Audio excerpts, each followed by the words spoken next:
BTW, FYI. Visit Nexplanon.com RN to learn about Nexplanon. It's an gestural implant, 68 milligrams radio pain. Or ask your HCP IRL. Okay, TTYL. Hey guys, back at the playground again, huh? Yep. You know what this playground could use? A wine country. Heck yeah, and some waves, so we could go surfing. Oh, Ah, love that. A redwood forest would be cool. I'm in. Ah, ski slopes. let's do it. Can a girl go shopping? Yeah, baby. Wait! Did we just invent California? Discover why California is the ultimate playground at visitcalifornia.com. Hello, this is Simon Brew. I'm the editor of Film Stories magazine, and a very warm welcome to a very special episode of the Film Stories podcast. Come with me. And I show you how deep the rabbit hole goes. And movies that had stories. That the story just sucks them in. This is just the beginning. Stories. We would be honored if you would join us. Hello, and a very warm welcome to Film Stories with Simon Brew. I am Simon Brew, as always. It's absolutely everything you need to know about me. The aim of the podcast, though, well, it's given away in the title. I'm here to talk up the stories of film, and I tend to talk about production stories, marketing stories, release stories, distribution stories, all those ingredients, really, that go towards making the films that we know and sometimes love, just that, the films that we know and sometimes love. The films I tend to cover on this podcast, well, they lean more towards the mainstream than anything else. They're films I'm interested in or invested in to some degree. I try not to do snark. I try not to punch down. This podcast is a celebration of cinema and a real appreciation that somehow, films manage to get made. What you've happened upon here is one of my occasional special episodes of the podcast where I bring in a filmmaker to talk about their body of work or their latest release. And in this case, I've got a returning guest. I've got Gil Kenan, the co-producer and director of Ghostbusters Frozen Empire, previously on this podcast to talk about his directorial outing, A Boy Called Christmas, and also co-writing Ghostbusters Afterlife. We were chatting at the London junket for the new Ghostbusters film, which arrives in cinemas on the 22nd of March 2024, which is the day this podcast is released. There's not actually an awful lot you need to know in advance of this either, short of the fact I'd spoken to Ernie Hudson just before. I think that comes up at one point. We talked briefly about some of Gil Kenan's other films. I mentioned City of Ember just towards the end of the conversation. But other than that, I think this one's relatively straightforward. We talk about bits that are in Ghostbusters Frozen Empire, but nothing that's not in the trailer. And I'm going to set it up, as always, with a clip from the film. The other side of this, you'll hear my interview with Gil Kenan. I've been waiting 40 years for this. They called themselves Ghostbusters. According to these hacks, they saved the world. No eyewitnesses. And who is found to carry the torch? Descendants of Egon Spengler. You have a miner hanging out the side of a moving vehicle, firing a laser gun indiscriminately. Has a proton pack. It's completely safe. I wouldn't say completely safe. The Ghostbusters are finished. Right, well, overruled. Sustained. Thank you. You the weird guy who buys strange old things? Correct on both counts. Buddy, you just hit the jackpot. What is it? Better question is, what's inside of it?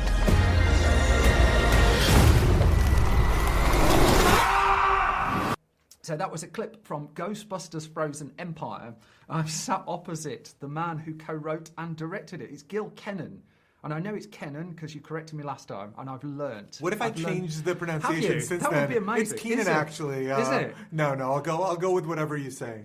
Okay, how do you want to do Gil? Are we good with Gil? It's actually a silent G, if you don't mind. Il Kenan. There you go. It's lovely to meet you, Il. It's Pleasure. Just you're a really hard man to be a jaded movie hack around. I mean, your story is just incredible. And you've been on this podcast before and talked about the 3-year-old who left London to go to Tel Aviv. Yeah. And just writing, just drawing in picture books and just building very, very slowly. Can I almost start at the end? Yeah, it's just like, I die. Did you? How did you die? I didn't realise it was that podcast, but sod it, let's go with that. It's tragic. Are we? Do you want to know what year I die in? Yeah, of course I do. Who says no to that? 83. What year does that? We can. 1983. No. I'm projecting into the future. I understand. We're going into the end of my story. I thought you were doing a time travel Ghostbusters film. You died 1 year before Ghostbusters. We can start today. Okay.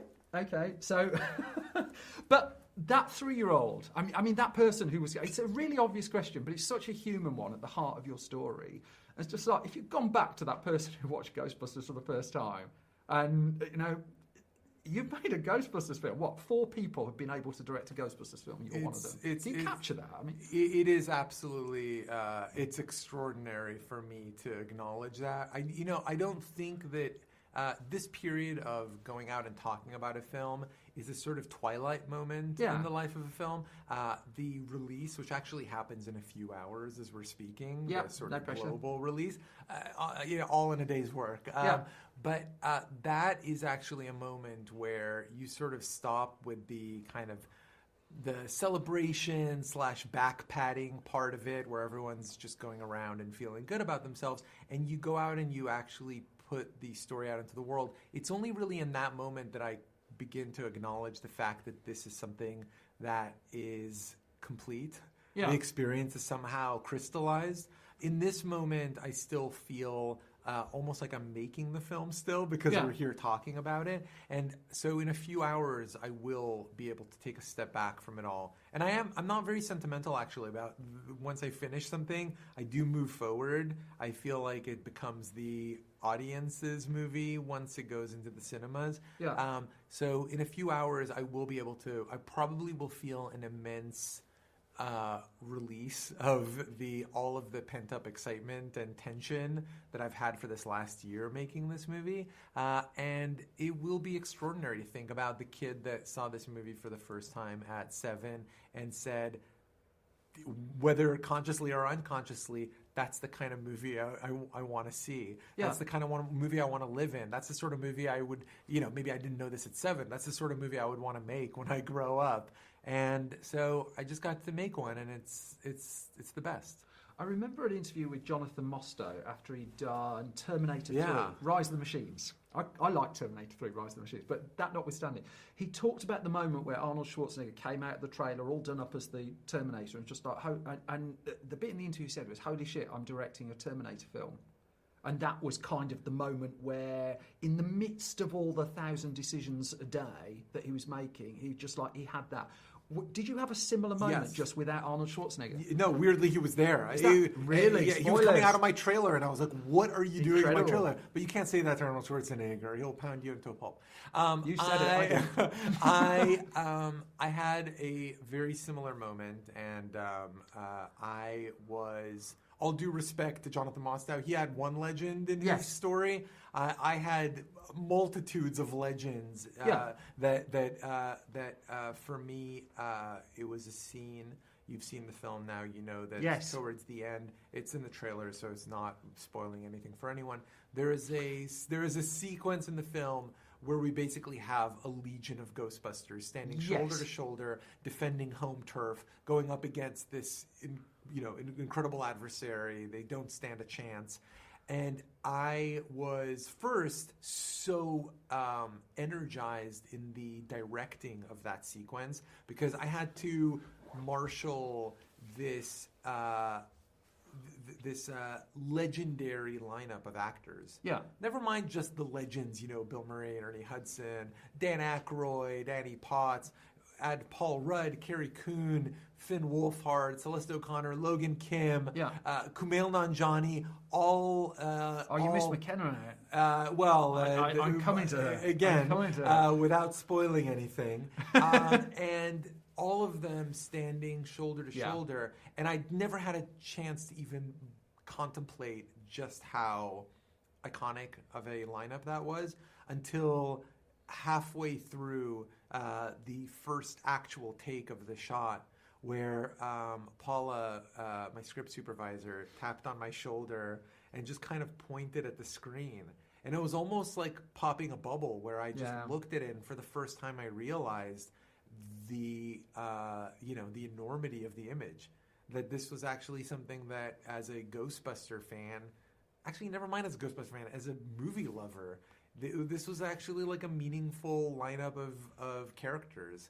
And so that was a moment where I had something very similar, where it was kind of like That's lovely. I caught my breath. But conversely, I get to sit there and enjoy that. You still have to block it. Yeah, it's like, which is just like, I looked at it, I was just like, oh, that must have been really hard work. I would prefer to be sitting where you are. It's definitely too much work. We spoke before in 2021, and you were on the eve of the release of 2 films at once. And you reflected then, I think it was like 2017, 2018, like the cupboard was almost bare, that you couldn't have foreseen just where you would have been just a few years, beyond that.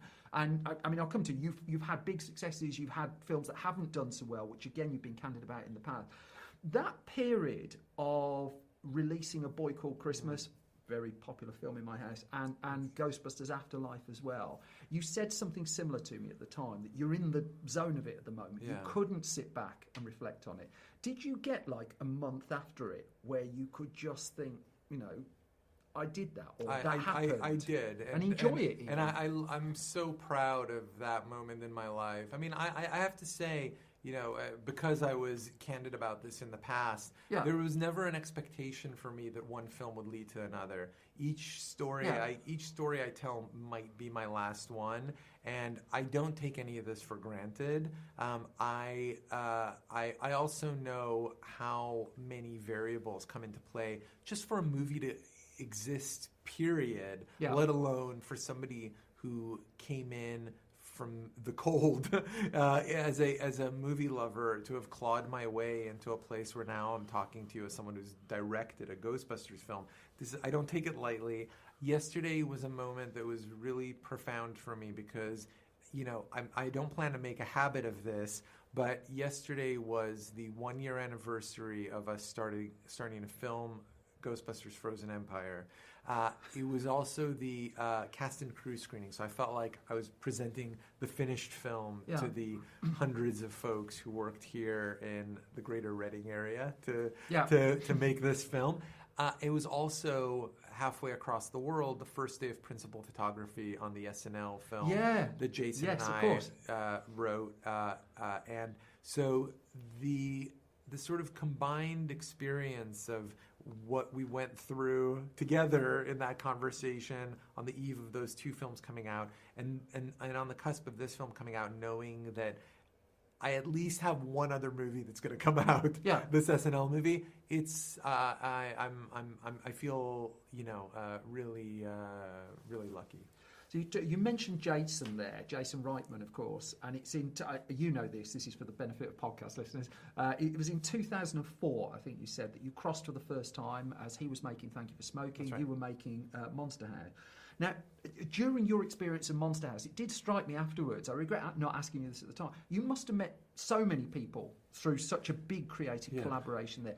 Why did this one stick? Why was this still going 6 months down the line? I've never really taken a step back to analyze why Jason and I work so well together, but I will say that we found a shared passion. And look, a lot of people are passionate about film, of course, but we found a shared way to communicate that passion in a way that I think both of us have found to be unique over our almost 20-year span of, 20-year span of knowing each other. It all comes down to communication, and that might sound trite, but actually you think about marriages that last, across the span of time. Any long-term relationship needs as its foundations some way to communicate beyond just the superficial. And with Jason and I, we found a way to share language in a way that functions. And it happened early on just as friends. It then developed into something where we were able to tell stories to each other, talk about each other's films in a way that felt maybe a little bit more like there was a bit more depth or substance to it. And we were able to have disagreements and work through those disagreements in a way that I think is extremely healthy. And this is something that has sort of evolved almost without comment in our relationship over time. But as we come to a crossroads, or we have an actual disagreement about where a character or a plot point should go, we're very good at standing up and going for a walk, like moving away from whatever that moment is, and changing the environment. I really recommend this, whether or not you're in a creative partnership or not. We found tools to work through obstacles. It's such a disappointing story. I wanted tridents in the car. I wanted full on Anchorman. Yeah, I it wanted needs to get really violent. You're right. A blood match to the death. I think so. All right. I think that's only. I don't think to the death. All you need to do is you hit pause on the recording. Yeah. You rewind 20 seconds. I'll edit. That's fine. I'll get violent. That's fine. It all gets run through AI anyway now, doesn't it? I mean, it just cuts out all the human stuff and just gets to the nub of it. One of the things I look at something like A Boy Called Christmas, for instance, and we saw this in Afterlife. We see it again in Frozen Empire. He's finding very, very big clothes of a film and finding the smallest possible stakes and the smallest possible stories in there.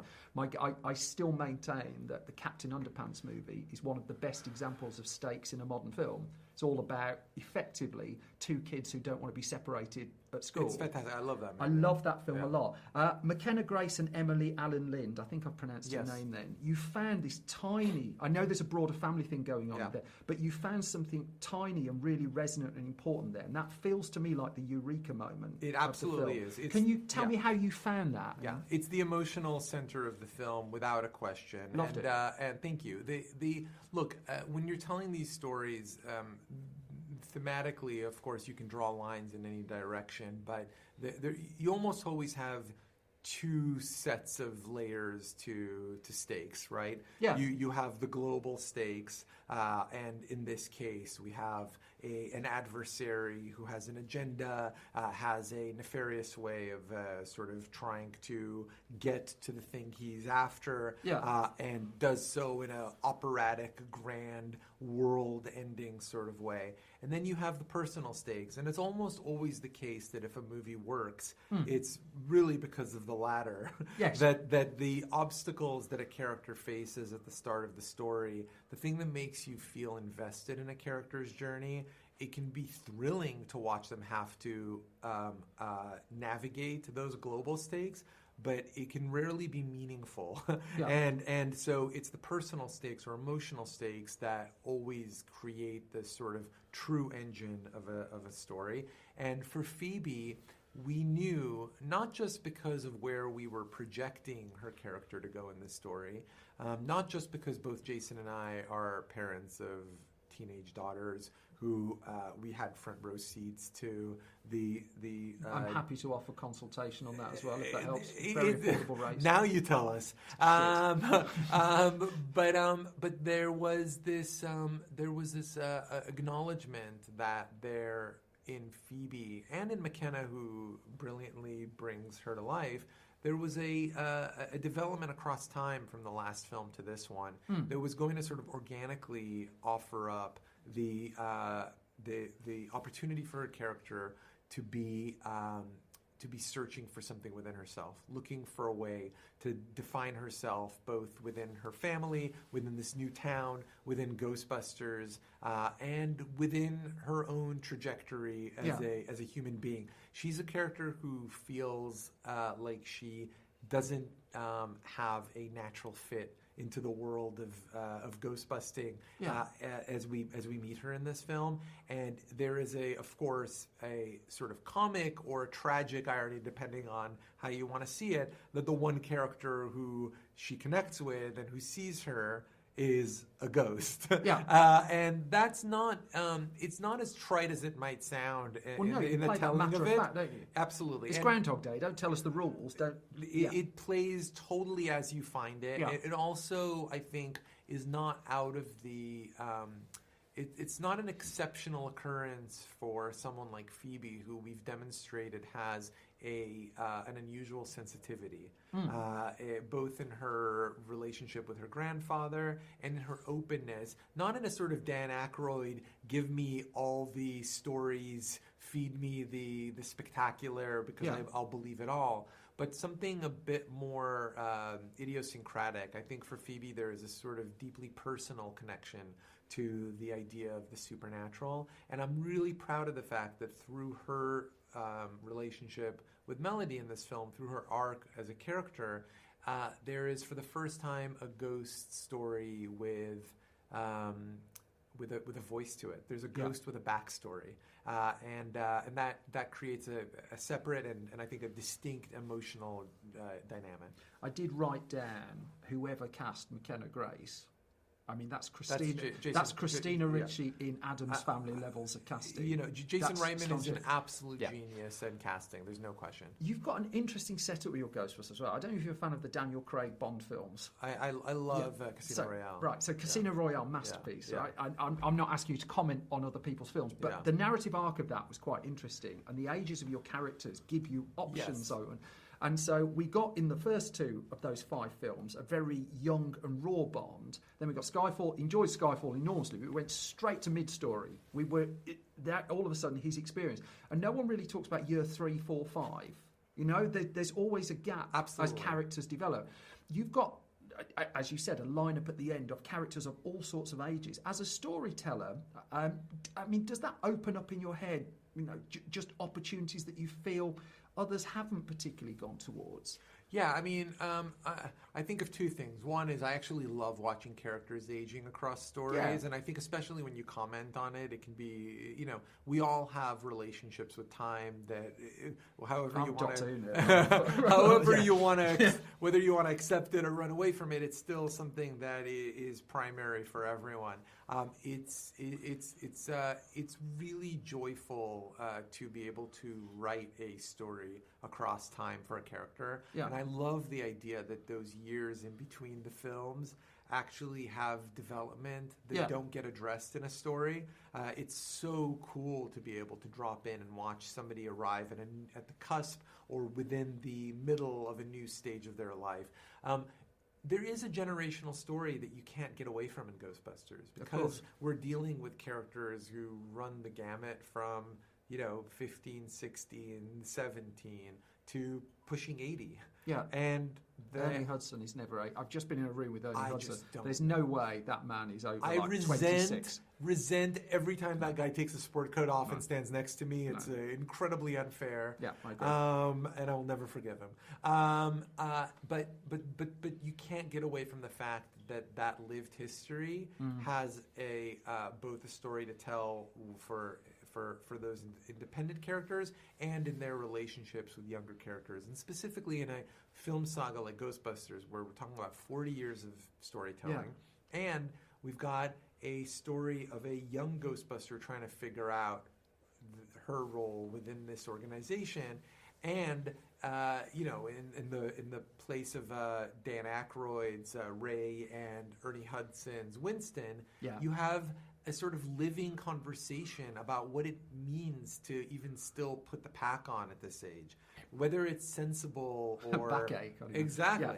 Like, is it a ridiculous concept to think of a 70-something Ghostbuster? And they sort of confront that question head on.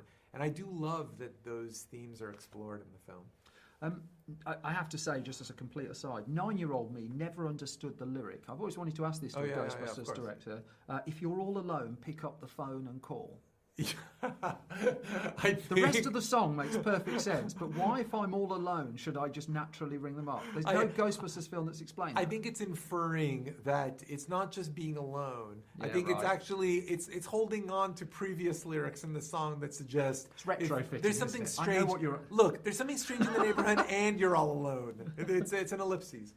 I mean, the Ghostbusters fan base has been on, and I'm not going down this road. There is a reason to it. The Ghostbusters fan base has been on some ups and downs over the last 5-10 years.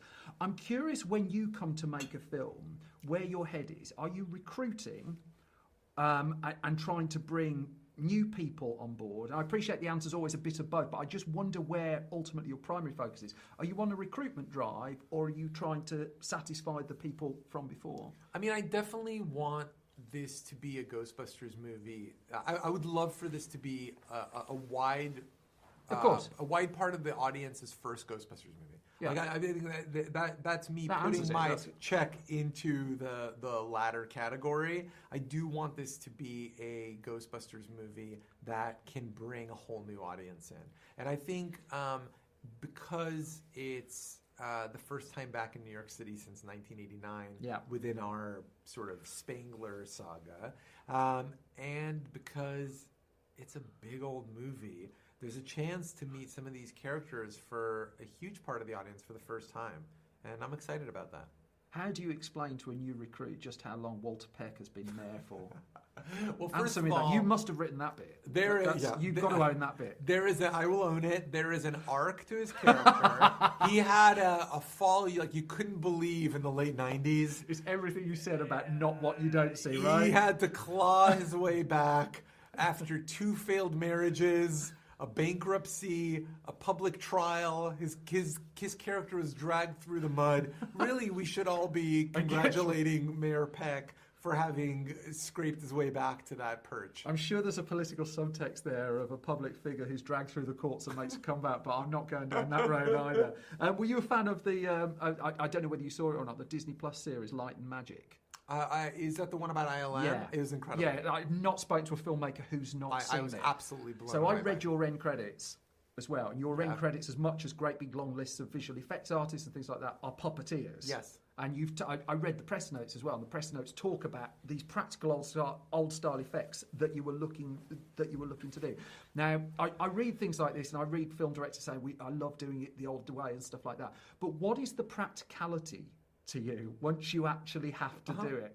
You know, well, that's the bit I never hear. Okay, so it definitely creates complications, but there is an immediacy to the work that actually sort of. Oh, I love it. To be clear, yeah. I mean, no, it's not. It's not just that. It's immediacy in terms of you actually have the thing that you can then composite into the shot in a way that skips the 3 months of fine-tuning a render to get it to look halfway realistic. Yeah. So you're actually, if you get the performance there with a puppet, you know you've got the damn thing. And that's, that's interesting. You cannot... Especially when you were only shooting a year ago. Yes. And so it actually has a practical application. Slimer is a mixture of digital Slimer and puppet Slimer in this film. And I'm really proud of the fact that it's not entirely clear, even to me, the moments where one ends and the other begins. That's not true. I know exactly where it is, but I do feel like when I'm watching the movie and I'm in a good mood, I can totally give in. I can totally give in to the thing and not be thinking about the technical exercise. It's really hard to direct Slimer. It's funny to do it, but it's hard because it's actually an extremely technical puppet. Yeah. It requires one central puppeteer. Kevin was our main puppeteer, and 2 additional puppeteers plus a third. So it's really 4 people that are creating one ridiculous arm-waving performance. Communication is not easy with Slimer. There is foam that muffles audio. Suffice it to say, it's hilarious, but it's challenging. So, I mean, 2 more things before I'm sure I'm about to be chucked out in a minute. But first of all, can you just say a few words about Britain's own Eve Stewart? Britain's own Eve Stewart is that is her official name. National treasure territory. Lovely. An absolute. She is a general when it comes to creating. Okay, so there's two hats to Eve Stewart. One is an incredibly sensitive artist, a designer who is so attuned to character, thinks in an unpretentious way about creating a world, and is able to sort of conjure up just the right tone of world for the story that she's telling. That's the artist side of Eve. The side of her that was able to muster the forces to build this firehouse, to build this lab, all within weeks of me pushing a piece of paper with some words scribbled on it in front of her, is absolutely heroic. That's the side that I was calling the general, because I haven't seen a sort of command of the practical side of building a set in quite that way. She also her crews love her. She is a good, kind person. She loves movies. You watch a real thrill in her eyes when a scene is coming to life on her sets. Yeah. She's special. You're a proper Bond villain, though, aren't you? Pushing the piece of paper just across the desk. Do you do it silently? Yeah. I'm not gonna. I'm gonna put a name of a set on a piece of paper. I'm gonna pass this over to you, and you're gonna build it, and you're gonna do it in 3 weeks. Oh, that's great. You're a delight. I must come and work for you at some point. You told me last time about the low. One of the lows was just on City of Ember, when you're less taking notes from a lawyer as your film just sits in financial Thank you limbo. so much on the cusp of one of the greatest heights of my career. It's roller coasters we're doing. We're roller coaster, right? So, and then conversely, I read just before I come in about Sanford Panich, the president of Sony Motion Pictures Group. I'm sure you're aware of this person. Talking about how Jason and Gil as co-writing partners have a remarkable understanding of commercial quality cinema, and we're thrilled about the upcoming pipeline from these guys. 7 years apart, that struck me. 7 years apart from what sounded like an absolute rock bottom, which I'm mentioning again just to try and drag you down just a second, but to this remarkable turnaround of how you sit here with, and you're already talking about, you've got another film coming, you must have ideas going. Tell me, Gil Kenan, what is it? What is it like to be you at this moment in time? Can you actually enjoy it? I don't know that I can enjoy it yet. Is the answer? I still feel the stress, the anticipation of about to release this film globally. I think I'm really excited. I was able to sit with my cast just a few hours ago and look each other in the eye and say, we just made a Ghostbusters movie. That felt really good. I feel so proud of where I've come to. I can't forget that moment that we talked about all those years ago, 3 years ago, because that moment did, it did teach me a lesson. Yeah. And that lesson was, you can put all of your best creative instincts up on the screen. You can put yourself out there. You can do everything with the best intentions, and there are still elements outside of your control that can create obstacles to being able. Look, my goal, simply stated, is to be able to tell as many stories as I can. That is absolutely the only thing I care about going forward, wherever our next conversation ends up being, and on whatever film. Because now I know historically you will dredge up all of the darkest moments I'm the worst. that I share with you. I'll do better at enjoying this, because as I say it, even as you ask me this question, I realize this feels like the therapy session I need right now to step out of myself and just say, like, holy shit, I'm about to release a Ghostbusters movie, and that's a really great feeling. But you've done something 4 people in the world have done. Yeah, it's super, super wild. Thank you for whether people love it, whether people don't. You've done something 4 people in the world have done. They better love it. I put a lot of myself Damn straight. into it. Damn straight. Thank you. Gil Kenan, it has been again an absolute delight. Thanks, Congratulations on making a Ghostbusters film. Thank I don't you. know if you realise you've done one. Thank you so much. That was fun, and I really enjoy our chats. And that was my conversation with Gil Kenan, the director and co-writer of Ghostbusters Frozen Empire, which is now out in cinemas around the world. It brings to the end to this latest episode of Film Stories, this special episode of Film Stories. So it just leaves me to say thank you so much for listening. You can find more from me on Twitter and Blue Sky at Simon Brew. More from Film Stories on Twitter and Blue Sky at Film Stories. You can find us too at facebook.com/filmstoriesonline, youtube.com/filmstories. And our shop is store.filmstories.co.uk. Loads of print magazines there for sale. We make print magazines. Imagine that. If you go to filmstories.co.uk, that's updated every weekday as well with movie news, features, reviews, games, TV, all kinds of things like that. We are making a non-clickbait entertainment website, and that's available for you now. I'm going to head off now, though, to put together your regular episode of Film Stories. Thank you so much for listening to this special. Thank you so much for your time. I will be back soon with some more Film Stories. Take care. Bye-bye.